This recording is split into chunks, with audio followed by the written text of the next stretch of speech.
বিসমিল্লাহির রহমানির রহিম।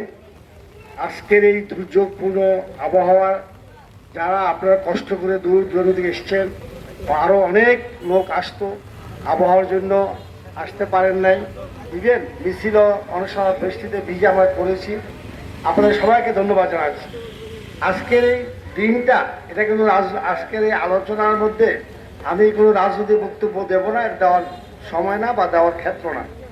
আমি স্মরণ করছি 24শে জুলাই এবং অগাস্টে যে বিপ্লবটা হয়ে গেল, সেই বিপ্লবে যারা শহীদ হয়েছেন তাদের আত্মার মাত্র কামনা করছি, যারা আহত হয়েছে দ্রুত তারা সুস্থ হয় এটাই কামনা করছি। আপনারা যদি জানেন, এই জুলাই আগস্টের বিপ্লবের মহানায়ক তারেক রহমান। মহানায়ক তারেক রহমান উনি শুধু লন্ডনে বসে গত বহু বৎসর উনি আন্দোলনটাকে আস্তে আস্তে আস্তে আস্তে এই পর্যায়ে আনছেন এবং বিএনপি দলটাকে সুসংগঠিত করছেন। ওনার আন্দোলনটাকে 1978 সালে আয়াতুল্লাহ খোমেনি প্যারিসে বসে তৎকালীন ইরানের শাহেনশাহের গদি যেভাবে কাঁপিয়ে দিয়েছিলেন, ইরানের শাহেনশাহ যেভাবে তেহরান ছেড়ে চলে গিয়েছিলেন, ঠিক একই রকম আন্দোলন তারেক রহমান সাহেব করেছেন। উনি ওখান থেকে বসে এই আন্দোলনের কলকাঠি সব নেমেছেন, পরিকল্পনা বাস্তবায়ন সব উনি করেছেন, যার ফলে শেখ হাসিনাকে তার রাজপ্রাসাদ থেকে সামনের বা পিছনের দরজা দিয়ে পালিয়ে দিতে হয়েছিল। আপনারা জানেন, এই বাংলায় আজ থেকে 800 বছর আগে লক্ষণ সেন নামক একজন রাজা ছিলেন।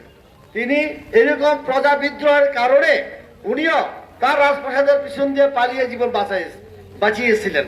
ঠিক শেখ হাসিনাটা কিন্তু এটাই হয়েছে। উনি এমন অন্যায় করেছেন, এমন অপরাধ করেছেন, যেটা উনি জবাব দেওয়ার মতন ওনার কাছে কোনো তথ্যপত্র নাই বা সাপোর্ট নাই। এর আগেও তো বাংলাদেশে বিভিন্ন সময় সরকার পতন ঘটেছে, কেউ কিন্তু পালিয়ে যায় নাই, এবং এর সাথে কোথাও স্বৈরাচারও পালিয়ে যায় নাই। তারপর তার চেয়ে কত অপরাধ করেছেন। যারা ওনাকে আশ্রয় দিয়েছে, প্রশ্রয় দিচ্ছে তার বর্তমানে, তারা এটা বুঝতে চাচ্ছে না যে এই দেশে 18 কোটি মানুষের সেন্টিমেন্টটা কি।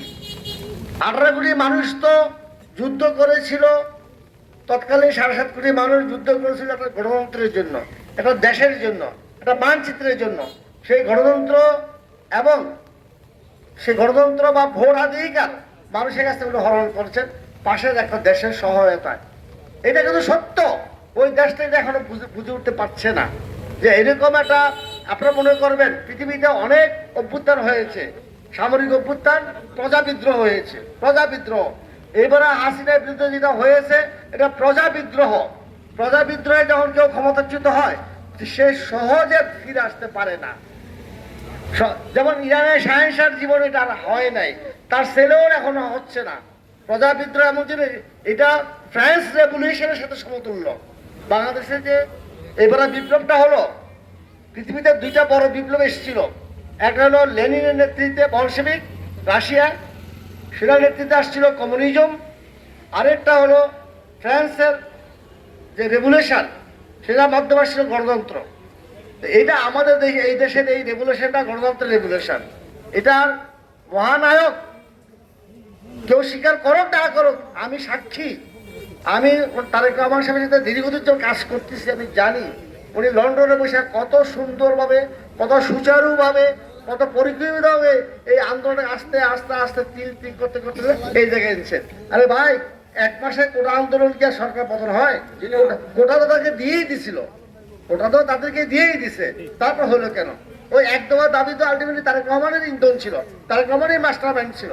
উনি 1 দফা দাবিতে উন্নীত করেছেন এটা, আবার তারপর তাকে পালিয়ে দিতে হয়েছে। এখন আমরা আগামীতে আমরা রাজনৈতিক বক্তব্যে আমরাই দেবো না, লোকাল পলিটিশিয়ান থেকে বলবো না। আমরা এই দেশ তখনই আমরা সত্যিকারে খুশি হবো যেমন আগামী সংসদ নির্বাচনটা যদি সুন্দর, ভালো, ফ্রি, ফেয়ার হয়, এবং সেই নির্বাচনের মাধ্যমে জনগণ যেই দলটাকে ভোট দিবে, জনগণ যাদেরকে ভোট দিবে তারা যেন এমপি আসতে পারে, তারা সেই দল যেন ক্ষমতা আসতে পারে। এটা আপনারা বুঝতে পারছেন, এই মুহূর্তে বিএনপি ছাড়া এই ক্ষমতা আসার মতো তো আর কেউ নাই, তারা আসতে পারে এবং এসে তারা জুলাই বিপ্লব বা অগাস্ট বিপ্লবের সমস্ত অসমাপ্ত কাজরা সমাপ্ত করতে পারেন। সমাপ্ত করতে পারেন, এই দোয়া করবেন। তা আমি আর কথা বলবো না, আপনারা এই বৃষ্টিতে ভিজে আমাদের কথা শুনছেন, মিছিল করছেন, আপনাদের সবাইকে আমাদের পক্ষ থেকে অন্তঃস্থল থেকে আমরা ধন্যবাদ জানাচ্ছি। ভালো থাকেন, খোদা হাফেজ। বাংলাদেশ জিন্দাবাদ, রহমান সাহেব জিন্দাবাদ, শহীদ জিয়া অমর হোক, জাতীয়তাবাদী দল বিএনপি জিন্দাবাদ। আসসালামু আলাইকুম।